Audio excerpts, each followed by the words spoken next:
Shri Swami Samarth 10 April 2024 या दिवशी आहे स्वामी समर्थ महाराजांचा प्रकट दिन आणि या प्रकट दिनानिमित्त आपल्याला कोणत्या सेवा करायच्या आहेत याबद्दल डिटेल माहिती हवी असेल तर नक्कीच तुम्ही येणारा व्हिडिओ नक्कीच पहा. सरिता 24 स्वामी या चॅनलवर पहिल्यांदाच आला असाल तर सबस्क्राईब करायला विसरू नका.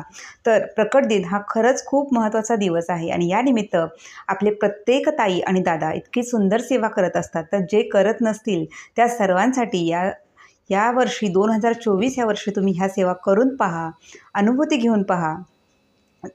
तर महाराज इतकी अनुभूती देत असतात की आपण फुल ना फुलाची पाकळी म्हणून आपण किमान सेवा करायला सुरुवात करूया, महाराजांची कृतज्ञता बाळगूया. तर ह्या सेवा कुठल्या आहेत, कशा करायच्या आहेत, तर तारक मंत्राची सेवा असेल किंवा स्वामी समर्थ प्रकट दिनानिमित्त आपण सारामृताचं वाचन असेल, गुरुचरित्र पारायण असेल, याबद्दल डिटेल्स माहिती घेणार आहोत. तर नक्कीच तुम्ही येणारा व्हिडिओ आवर्जून पहा. सगळ्यांना श्री स्वामी समर्थ.